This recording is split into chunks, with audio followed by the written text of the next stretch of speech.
आपको अगर मैं ये कहूं कि कोई एक दशक से ज्यादा का कोई मतलब आरोपी अपराधी तो बहुत पुराना है, लेकिन एक दशक से ज्यादा की सजा काटने के बाद कोई जेल से बाहर निकले और उसको कोई राजनीतिक दल और सीधे तौर पर मुख्यमंत्री उसको बगल में बिठाने की बात करें, अपना लेफ्टिनेंट घोषित कर दें उस इलाके में जहां ढेर सारी हिंसक घटनाओं की वजह से ही वो जेल में था, तो आपको क्या यकीन होगा? क्या आपको यकीन नहीं होगा।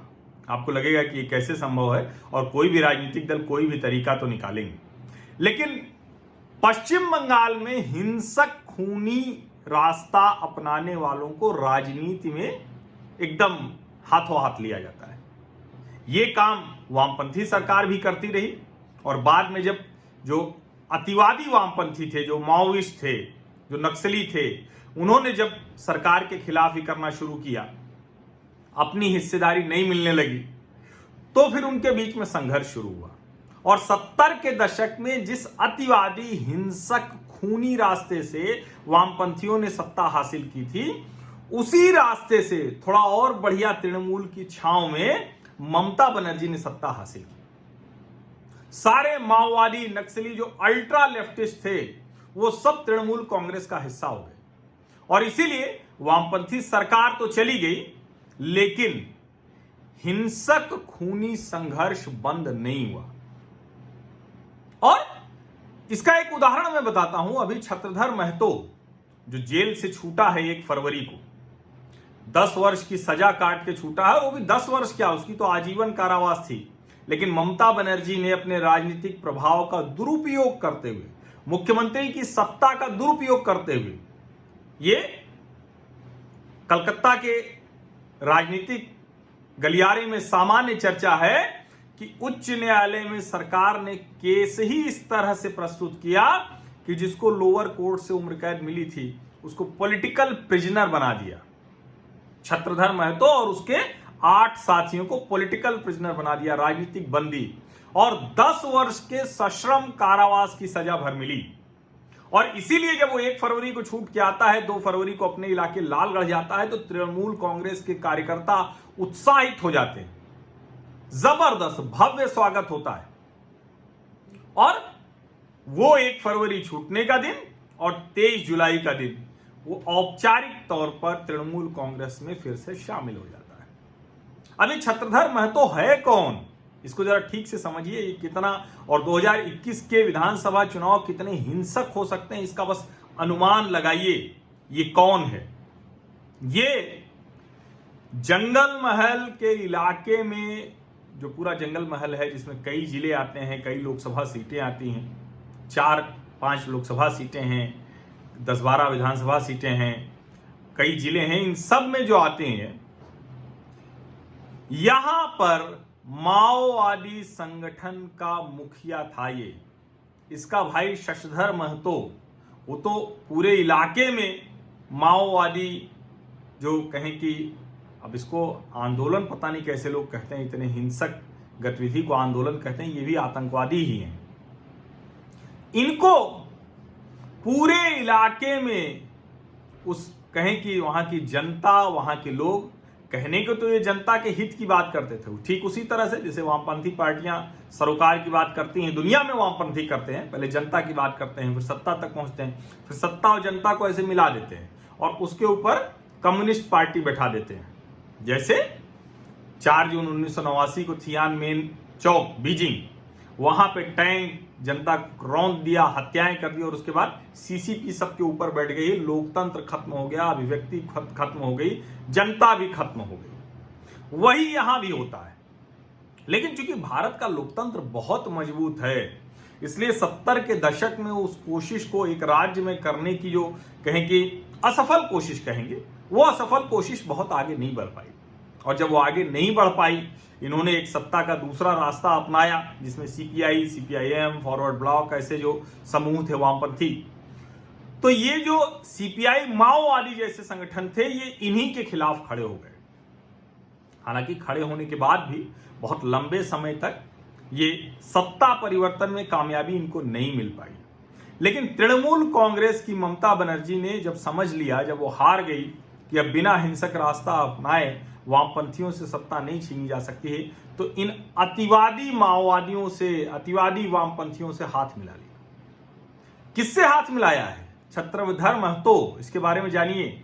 2 नवंबर 2008 पश्चिम बंगाल के तत्कालीन मुख्यमंत्री बुद्धदेव भट्टाचार्य, केंद्रीय मंत्री रामविलास पासवान, जितिन प्रसाद, इन सब के काफिले पे वहां डायनामाइट हमला हुआ था। बाल बाल बचे थे। उसका मुख्य आरोपी है छत्रधर महतो। ये वही छत्रधर महतो है जिसने भुवनेश्वर दिल्ली राजधानी को 5 घंटे तक बंधक बना लिया था। ये वही छत्रधर महतो है। और उस छत्रधर महतो को बाकायदा तृणमूल कांग्रेस शामिल कर लेती है अपनी पार्टी।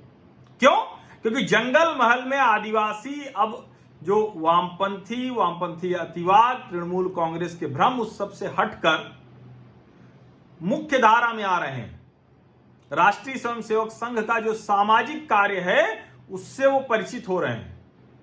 राजनीतिक तौर पर उस क्षेत्र के लोगों ने वामपंथ, तृणमूल कांग्रेस और सबकी राजनीति को नकार दिया है। इसलिए ममता बनर्जी को लग रहा है कि अब बिना छत्रधर महतो के, बिना हिंसक खूनी संघर्ष के अब वो नहीं रह सकती। और उसको मैं बताऊंगा कि राजनीतिक तौर पर हुआ क्या, लेकिन उससे पहले जान लीजिए कि जब वो हुआ था 2 नवंबर 2008 को, उसके बाद पुलिस ने बड़ी कार्रवाई की।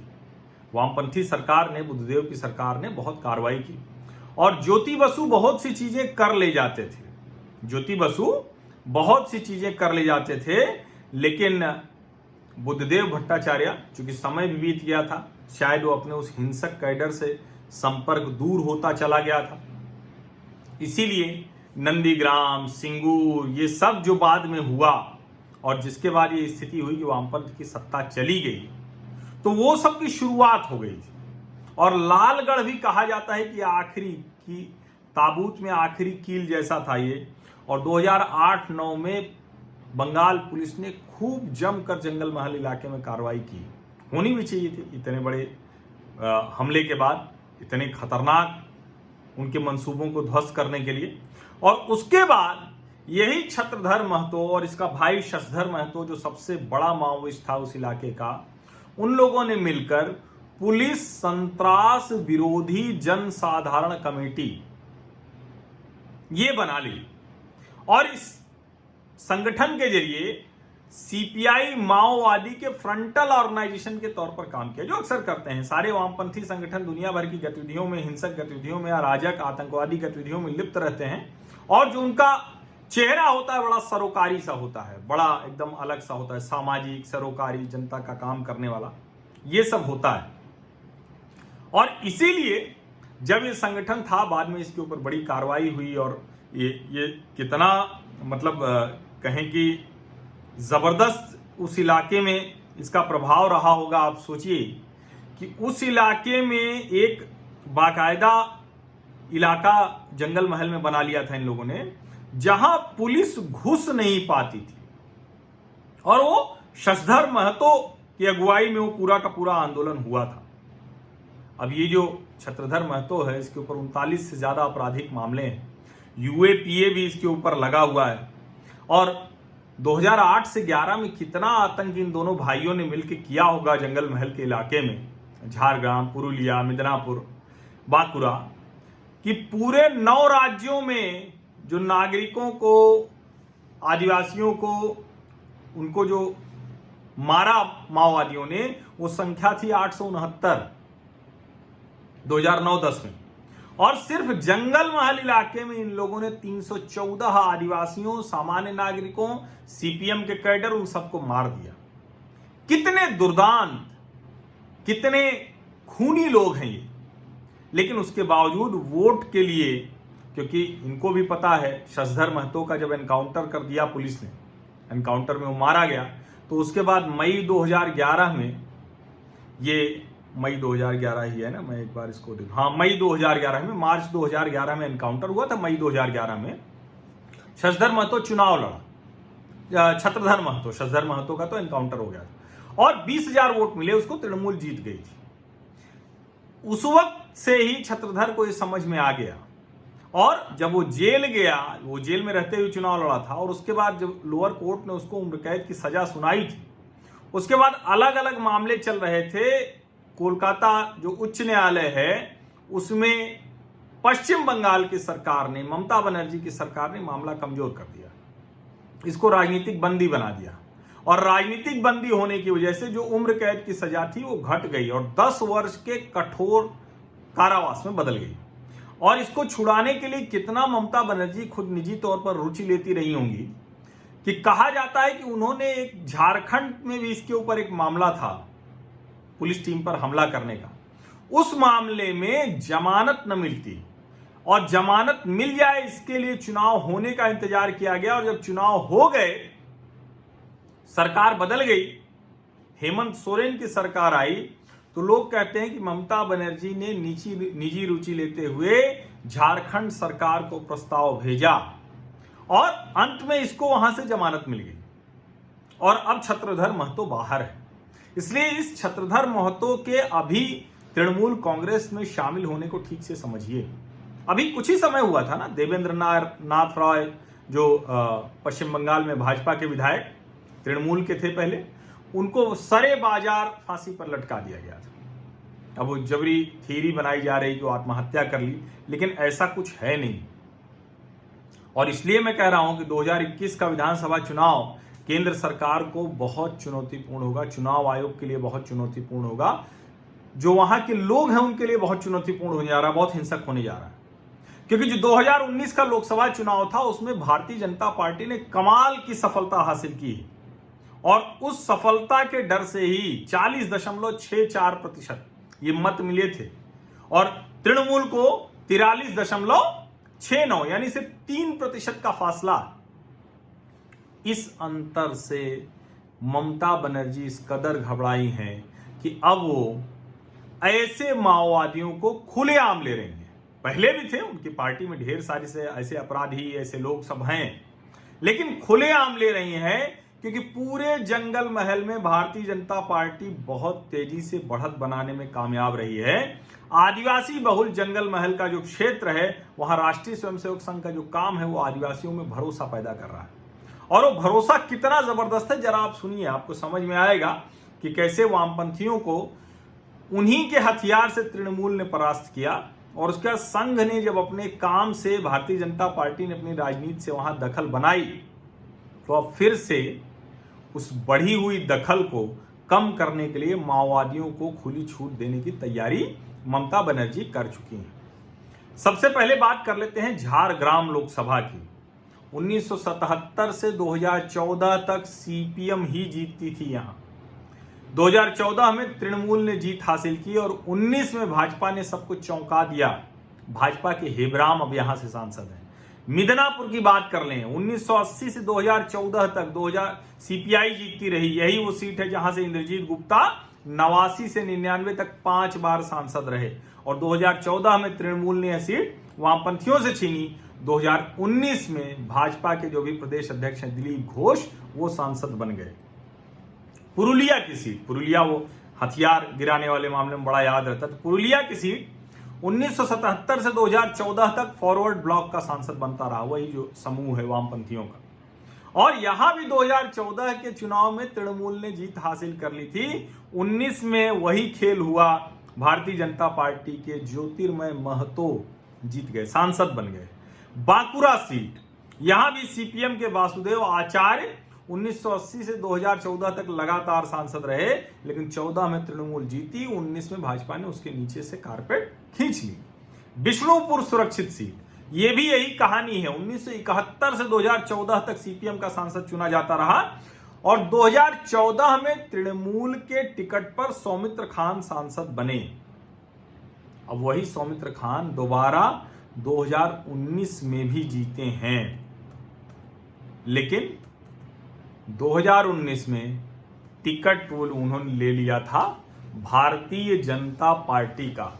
और सौमित्र खान के बारे में इन्होंने अपने जो शुरुआती राजनीति की थी वो शुरू की थी कांग्रेस से, फिर वो तृणमूल में गए, वो विधायक भी रहे हैं, अभी सांसद हैं। और ऐसे ही तृणमूल से जो एक और विधायक आए थे जो देवेंद्रनाथ रॉय जिनकी हत्या कर दी गई, जिसको आत्महत्या का रूप दिया जा रहा है, ऐसे ढेर सारी घटनाएं बंगाल में देखने को मिल रही है। अब इस इलाके में हिंसक राजनीति की आशंका वो बड़ी हो गई, वो बढ़ गई, और इसीलिए जनता के तौर पर तो वहां के लोगों को सतर्क रहना ही चाहिए। आदिवासियों को भड़काने बरगलाने का काम होगा, और केंद्र सरकार को वहां ज्यादा नजर रखनी चाहिए, खुफिया एजेंसियों को, क्योंकि पूरे इलाके में 2008 से 11 जैसा हिंसक माहौल हो सकता है, जहां खुले में लोगों को कानून, उनका अपना कानून चलता था, जो पुलिस संत्रास विरोधी जनसाधारण कमेटी थी, किसी को भी मार देते थे, किसी को भी सजा सुना देते थे। फिर से उस तरह की घटनाएं न हो, इसके लिए तैयारी पूरी करनी पड़ेगी। लेकिन आप सोचिए कि ममता बनर्जी चुनाव जीतने के लिए किस हद तक जाने की तैयारी अभी से कर चुकी हैं। बहुत बहुत धन्यवाद आप सभी लोगों का, क्योंकि बंगाल पर मैं बहुत कम बात करता हूं, लेकिन इधर थोड़ा बहुत मैंने वहां की खबरों को, वहां के लोगों को, वहां की चीज़ों को समझने की कोशिश ज़्यादा की है, और कोशिश करूंगा कि बीच बीच में बंगाल चुनाव की भी बात होती रहे। बिहार और बंगाल ये दोनों चुनाव हैं अब एक के बाद एक, तो बिहार की बात भी ज़्यादा करूंगा और बंगाल की बात भी ज़्यादा करूंगा। और आप लोगों को लगता है कि ये सारी बातचीत होती रहनी चाहिए, तो आपको कुछ नहीं करना है, सब्सक्राइब कर लेना है, नोटिफिकेशन वाली घंटी दबा देनी है। इतने से आप मेरे सामाजिक परिवार के सदस्य हो जाएंगे पक्के तौर पर, और बाकी का काम मैं करता रहूँगा। स्वैच्छिक तौर पर जिन्होंने आर्थिक सहयोग दिया है उन सबका बहुत बहुत धन्यवाद, लेकिन ये बाध्यता नहीं है और आगे भी नहीं होगी। धन्यवाद।